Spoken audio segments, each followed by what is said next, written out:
Buenos días, chicos. Vamos con el análisis de hoy.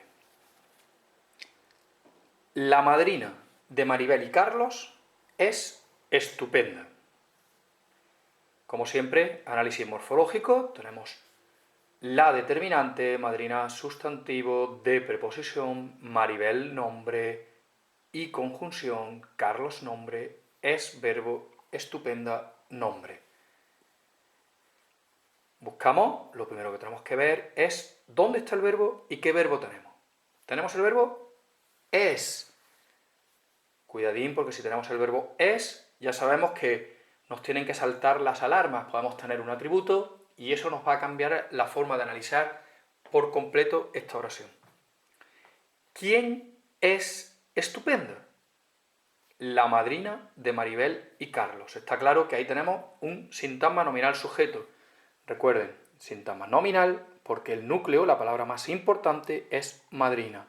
De Maribel y Carlos, sintagma preposicional, complemento del nombre, modificador indirecto. Recuerden, me están dando una cualidad de madrina. Y además tenemos la particularidad de que tiene dos núcleos. Antes de eso, será modificador indirecto, porque es un complemento del nombre que nos está diciendo una cualidad del sustantivo. Y es indirecto porque tiene preposición. A partir de ahí siempre hemos dicho que el sintagma preposicional está compuesto de preposición más sintagma nominal. ¿Cuál es la diferencia en este caso?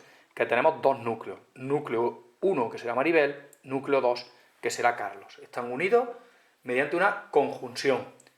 ¿De acuerdo? Continuamos entonces. Nos encontramos con el verbo ser. Hemos dicho que saltaban las alarmas. Verbo ser significa cuidado porque puede haber un atributo. ¿Qué es lo que tenemos que ver para que tengamos atributos? Primero nos va a responder a la pregunta ¿cómo? Recuerden que las preguntas nos ayudan, pero nunca son la respuesta definitiva.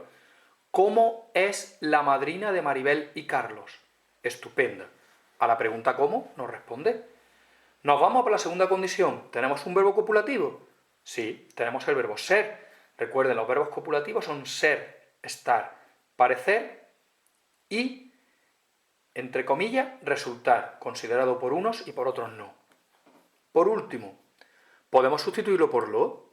Yo creo que sí. La madrina de Maribel y Carlos lo es. Y además debe haber una concordancia entre el sujeto y el atributo. La madrina, singular y femenino, estupenda, singular y femenino. Si fueran las madrinas, ya no sería estupenda, sino que serían estupendas. Con lo cual, nos cumple todas las condiciones. Es un atributo. Morfológicamente, un adjetivo. ¿Cuál es la última novedad que nos aparece? Hemos visto aquí que nos aparece que el predicado es nominal. Siempre que tenemos un verbo predicativo, el predicado va a ser verbal. Cuando tenemos un verbo copulativo más un sintagma adjetival atributo, el predicado pasa a ser nominal. Nos vamos a nuestro magnífico esquema que nos gusta tanto, el que hay que poner siempre al final de todas las oraciones. Recuerden, primero es una oración simple, solo tenemos un verbo. Después no es pasiva, no hay un verbo en voz pasiva, sino que es activa. Y por último, cuando lleguemos a ver si es copulativa o predicativa, nos quedamos en que es copulativa. Recuerden, para que sea copulativa no basta con que haya un verbo copulativo. Tiene que haber el verbo copulativo más el atributo. ¿Qué tenemos aquí? Oración simple, activa, copulativa. ¿Qué vamos a recordar en este apartadito? Pues lo que nos toca recordar en esta oración es lo siguiente. Tenemos dos tipos de predicado. Es el predicado verbal, que es el que posee significado, y es el predicado nominal, que está vacío de significado y que es aquel que aparece cuando tenemos un verbo copulativo más el atributo. Desde un punto de vista práctico, ¿qué nos interesa?